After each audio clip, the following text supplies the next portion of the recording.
I am back. मैं हूँ मैं किदृसी। मैं कहानी सुनाता हूँ।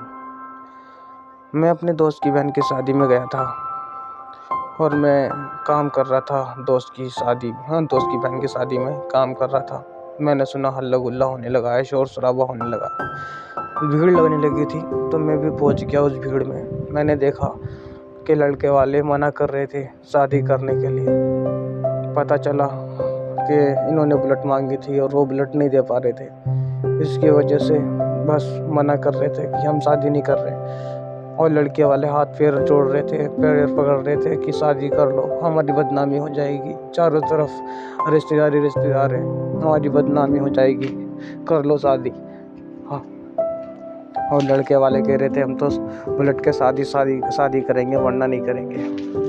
लड़के वालों ने कहा कि हम तुम्हें बाद में दे देंगे बुलेट, अभी तुम शादी कर लो, हमारी इज्जत रह जाएगी।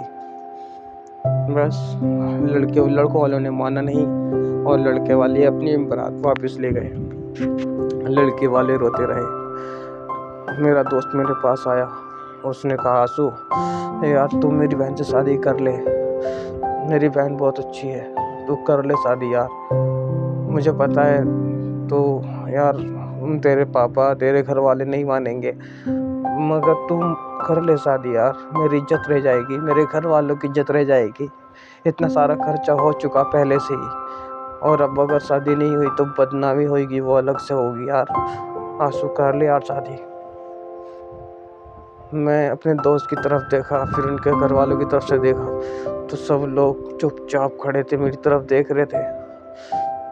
मैंने हाँ कर दी, मेरी शादी हो गई। सबके चेहरे पे खुशियाँ थी। मैं उस बहू को लेके, दोस्त की बहन को, यानी अपनी हो गई वाइफ को लेके अपने घर गया। मेरे घर वालों ने मुझे घर से बाहर निकाल दिया। कहने लगे हमारी इतनी इच्छा थी तेरी शादी करने की, हमारे मन में इतनी सारी खुशियाँ थी, तूने सारी खुशियों पे, सारी उम्मीदों पे तूने पानी फेर दिया है, और लेके भी आए तो क्या है, हमें नहीं करनी शादी वादी, और हम नहीं मानते इस शादी को। मैंने कहा नहीं पापा, मैं शादी कर चुका हूँ और मुझे जाना है, मुझे शादी करनी है और मैं शादी कर चुका हूँ। अब ये मेरे साथ ही रहेगी, मेरे जीते जी या मेरे मरने के बाद भी ये मेरी ही वाइफ रहेगी। मेरे पापा मेरी मम्मी ने मुझे घर से बाहर निकाल दिया।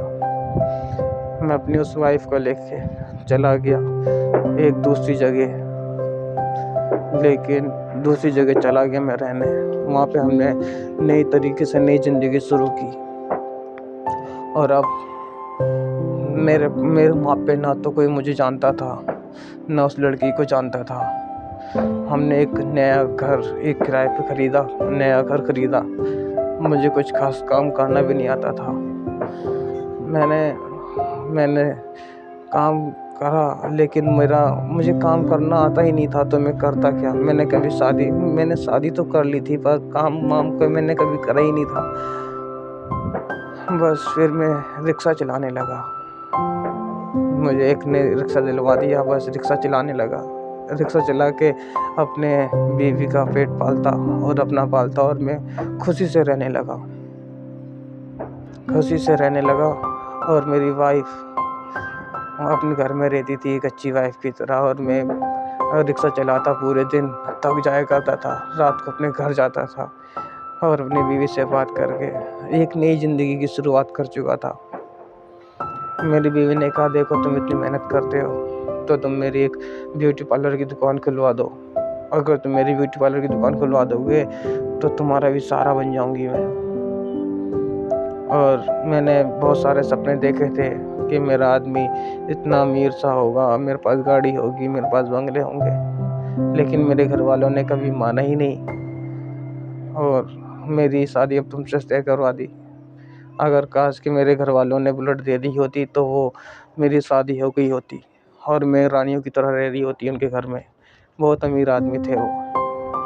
मैंने उन्हें बताया कि अगर क्या भरोसा है कि वो बुलेट लेने के बाद वो मान जाते या तुम्हें बाद में परेशान ना करते। जो शादी के दिन तुम्हारी घर वालों की बेइज्जती करने लगे थे वो हैं। वो क्या भरोसा है कि शादी के बाद तुम्हारी इज्जत करते हैं। इसीलिए वो तुमसे शादी नहीं करना चाहते थे, तुम्हारे ब्लड से शादी करना चाहते थे वो।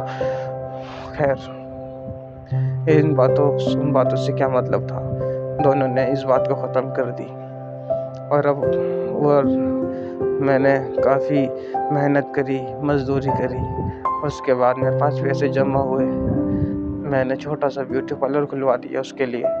मैंने कहा नहीं यार, तेरी इच्छा ये है तो तू ब्यूटी पार्लर का काम कर ले, मेरा फ़ायदा हो ना हो तेरा मन तो लग जाएगा ना। चल कोई बात नहीं। मैंने अपनी वाइफ को ब्यूटी पार्लर की दुकान खुलवा दी। अब ब्यूटी पार्लर की दुकान के बराबर में मोबाइल फ़ोन की दुकान भी थी। काफ़ी बड़ी दुकान थी मोबाइल की, फ़ोन की, बहुत अच्छी दुकान थी। एक बहुत स्मार्ट सा लड़का बैठता था जो सबका फ़ोन सही करता था, फ़ोन बेचा करता था, किस्तों पे बेचा करता था। काफ़ी बड़ी दुकान थी। मैं अपने रिक्शा चलाने चले जाता था और मेरी वाइफ अपनी ब्यूटी पार्लर की दुकान पे रहती थी। मैंने बहुत बार देखा जब पड़ोस में दुकान हो जाती है, जब हमारी दुकान यानी मेरी वाइफ की यानी मेरी दुकान अब ब्यूटी पार्लर की खुल गई थी, तो वो फ़ोन वाला भी हमारी दुकान पे आ जाया करता था। एक बार मेरे सामने ही आ गया और कहने लगा मेरी वाइफ की ना वो ब्यूटी पार्लर का मतलब वो करना है, मेकअप करना है, कितने रुपए लोगी। उन्होंने कहा चलो कोई बात नहीं, लेकर आ जाओ, अब हिसाब से ले लूँगी पैसे, तुम ले आना। बस मैंने सोचा अब इनका काम का टाइम है, चलो मैं चला जाता हूँ रिक्शा चलाने।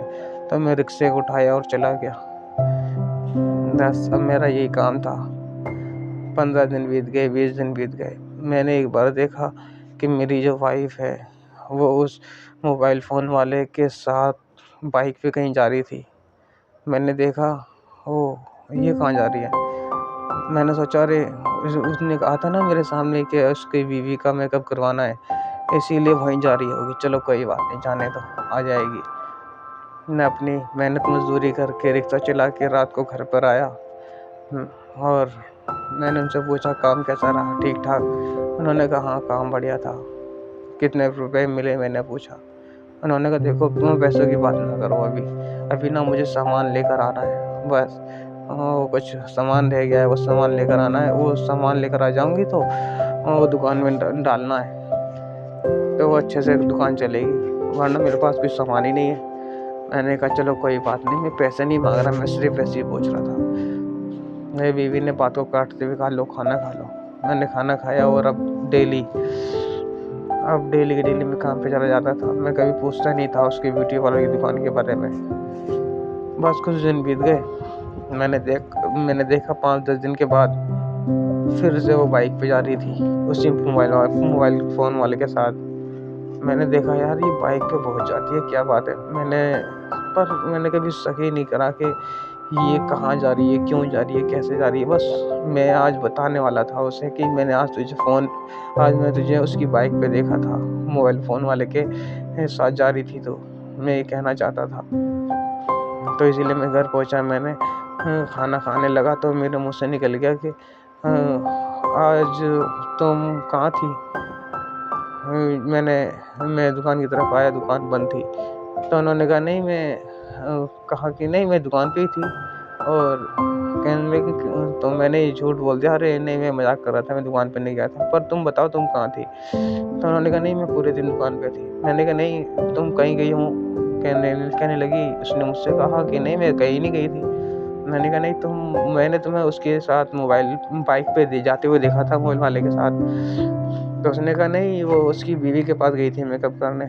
मैंने कहा अच्छा, तो तुम वो जब से अब लेके गया था तो मोबाइल वाला तुम्हें अब लेके गया था उसकी अपनी बीवी के पास मेकअप करवाने? उन्होंने कहा हाँ। मैंने कहा तो उससे पहले भी तो तुम गई थी उनके साथ? उन्होंने कहा नहीं मैं तो नहीं गई थी। उसने मुझसे झूठ बोल दिया। अब मेरे मन में शक आने लगा कि यार वो तो गई थी, लेकिन मैंने देखा था उसे, लेकिन उन्होंने झूठ बोल दिया। इसका मतलब ये कुछ तो बात है। अब मेरी निगाहें टिकने लगी इधर-उधर कि यार मैं जब भी रोड पे चला करता था रिक्शा लेके, तो मेरी निगाहें रहती थी कि अब जा रही होगी, कहीं जा रही होगी। मुझे एक बार और मिल गई। मैंने देखा वो पार्क के पास, मैंने इस सवारी को छोड़ा और मैंने देखा पार्क के अंदर ये मोबाइल फ़ोन वाला खड़ा था। मेरी निगाह बस इधर-उधर घूमी तो मैंने देखा मेरी वाइफ़ भी वहीं बैठी थी। मुझे बहुत बुरा लगा, मैं जाके उसे पकड़ना चाहता था, लेकिन वो मैं जब तक उसके पास तक जाता, हाँ, तो वो निकल जाती। फिर मैं अपने रिक्शे को भी खाली करके छोड़ के नहीं जा सकता था, इसीलिए मैं भी नहीं जा पाया। मैंने फिर से पूछा, मैं अगले दिन आया, मैंने पूछा, आज तुम कहाँ गई थी? तुमने वाला पार्क देखा है? उसने कहा, नहीं मैंने तो पार्क देखा ही नहीं है। मैंने कहा, नहीं मैं तुम्हें आज पार्क में बैठा देखा। कहने लगे, लो तुम मुझ पे शक करते रहते हो ना, करते रहो तुम मुझ पे शक। तुम तो किसी-किसी के कहने में आ जाते हो और मेरी बात को समझते नहीं हो। मैं तुम्हारी अपनी हूँ या कोई दूसरे गैर गैर तुम्हारे अपने, जो कोई दूसरा कह देता है तुम वही मान लेते हो। मैंने कहा, नहीं यार ऐसा नहीं है, मैं तेरी बात विश्वास कर रहा हूँ। चल ठीक है, मैंने मान लिया तू नहीं थी। अगली बार अगले ही दिन वो मुझे फिर से वही पार्क में बैठी मिली। मैं गया, मैंने रिक्शे को छोड़ा और मैंने उसे पकड़ लिया और मैंने उसे पकड़ लिया रंगे हाथ। वो दोनों प्यार मोहब्बत की बातें कर रहे थे। मैंने उसे पकड़ा और मैंने उसे मारा, एक चाँटा। मैंने कहा, तू मुझसे हमेशा झूठ बोलती रहती है और ये क्या है? तो इसके साथ कहती है कि कुछ नहीं है, मैं गई ही नहीं थी, ये मैंने पार्क भी नहीं देखा है, तो आज यहाँ पे कैसे बैठी है? उसने कहा कि मैं इससे प्यार करती हूँ और मैं इसके साथ शादी करना चाहती हूँ। मैंने कहा, अरे मतलब तू इससे शादी करना चाहती है? मेरे पैर के नीचे से ज़मीन खिसक गई। मैंने कहा कि अरे तू कैसे शादी कर सकती है, तू तो मेरी बीवी है। उसने कहा कि मैं क्या करूँ, मेरी तुमसे शादी तो हो गई, कभी किसी ने पूछा या तुमने मुझसे पूछा मैं तुमसे शादी करना चाहती हूँ कि नहीं? तुम्हारी शादी तो मुझसे हो गई है, लेकिन मेरी भी तो इच्छा है, मेरे भी तो सपने हैं कि मैं अमीर आदमी के साथ शादी करूँ, मैं बिना कोई काम करे अपने घर में बैठ कर आराम करूँ, है मैं मेकअप वेकअप करके सज धज के बैठी रहूँ, है मेरे पास गाड़ी हो, बंगला हो, मेरे पास सब कुछ, मेरी ख्वाहिशें हैं इतनी सारी, मैं उन ख्वाहिशों को नहीं मार सकती। मुझे तुमसे शादी करनी, अगर मैं तुम्हारे साथ रहती हूँ तो तुम मुझे पूरे दिन कमाते हो, मेहनत करते हो, मज़दूरी करते हो, उसके बाद तुम 500 रुपये लेके आते हो, उसके अंदर से 300 रुपये तो घर में खर्च हो जाते हैं, 200 रुपये बचते हैं, उसमें से 100 रुपये तुम ले जाते हो और 100 रुपये मेरे पास बचते हैं। मैं ऐसे कैसी ज़िंदगी जीऊँगी? ना मैं कुछ खरीद सकती हूँ, ना मैं पहन सकती हूँ, ना मैं कुछ खा सकती हूँ। मैं नहीं रह सकती ऐसे तुम्हारे साथ। मुझे इसी के साथ रहना है। ये बहुत अमीर आदमी है, इसके बाद बहुत पैसा है और ये मुझे कभी काम करने भी नहीं देगा। मैंने कहा, देख प्लीज़ तू मेरे साथ घर चल। मैंने उसे कान में मारा और ज़बरदस्ती अपने घर लेकर आ गया। मैंने कहा उससे कि अरे तू कैसी बात कर रही है? वो मुझसे लड़ने लगी। मेरी बीवी मुझसे लड़ने लगी और कहने लगी कि तुम मुझे कुछ नहीं दे सकते हो और मुझे उससे वो सब कुछ दे सकता है, इसलिए मैं उसके साथ रहती हूँ। मैं उससे प्यार करने लगी हूँ। मैंने उससे कहा, तू कैसे प्यार कर सकती है भाई, मैं तेरा आदमी हूँ। उन्होंने कहा, तुम मेरे आदमी हो ठीक है, पर मैंने नहीं माना तुम अपना आदमी, तुमने तो मुझे अपनी बीवी माना है और मेरे घर वालों ने शादी कर दी। तो एक बार तुमने मुझसे पूछा तो होता मैं तुमसे शादी करना चाहती हूँ कि नहीं? मैंने कहा, अरे पागल, तेरे माँ बाप की मैंने इज्जत बचाई है? और तू, हाँ तू भी तो रो रही थी उस दिन, मेरी आंखों में भी आंसू थे। मेरे दोस्त ने मुझसे बोला था कि शादी कर लो, इसलिए मैंने तुमसे शादी करी थी, तुम्हारे घर वालों की इज्जत बचाई थी। लड़की ने कहा, मैंने माना, तुम्हारा एहसान है मेरे ऊपर, मैंने माना तुम्हारा एहसान है मेरे ऊपर, एहसान के चक्कर में लो चाकू, लो मुझे मार दो। लड़के, फिर मैंने कहा, मैं तुझे साली जला डालूंगा, मैं तुझे जान से मार दूंगा, मैं तुझे किसी और की नहीं होने दे सकता। मैंने पेट्रोल लिया और उसके ऊपर अपनी बीवी के ऊपर डाल दिया और मैंने तिल्ली जलाने लगा। मुझसे तिल्ली जली ही नहीं, मेरे हाथ दोनों कँपकँपाने लगे थे, जल नहीं पा रही थी तिल्लियाँ। मेरी बीवी आई और कहने लगी, लो तुम मुझे जलाना चाहते हो ना, ये लो मैं जलाती हूँ तिल्ली। वो तिल्ली जलाने लगी, तिल्ली जली, एकदम से मैंने उससे तिल्ली छीनी और फेंक दी। मैंने उससे कहा, नहीं पागल, मैं तुझे जला नहीं सकता, तू मेरी बीवी है, मैं तुझसे बहुत प्यार करता हूँ और तुम मुझे छोड़ के नहीं जा। लेकिन मेरी बीवी ने कहा, नहीं मैं तुम्हारे साथ नहीं रह सकती, मेरे सपने हैं, मुझे वो सपने पूरे करने हैं, मैं अमीर बनना चाहती हूँ और मैं तुम्हारे साथ कभी भी अमीर नहीं बन सकती। इतने में वो मोबाइल फ़ोन वाला भी मेरे घर पे आ गया। मेरी और मेरी बीवी की बहस चल रही थी और वो फ़ोन वाला भी आ गया। वो कहने लगा कि मेरी शादी वादी नहीं हुई है, मैं इससे शादी करूँगा और मैं इसे लेके जाऊँगा।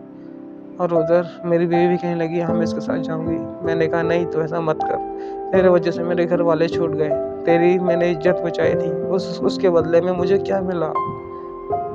लेकिन उसने कहा कि जो तुम्हें करना है कर लो, मुझे मारना है मार दो, लेकिन मैं तुम्हारे साथ नहीं रह सकती। तुम्हारा एहसान है इसीलिए तुम मुझे मार देना चाहते हो ना, लो मार दो। इसके बदले में मैं तुमसे क्या कह सकती हूँ, पर मुझे तुम्हारे साथ नहीं रहना। मैं तुम्हारे हाथ से मर सकती हूँ पर तुम्हारे साथ रह नहीं सकती।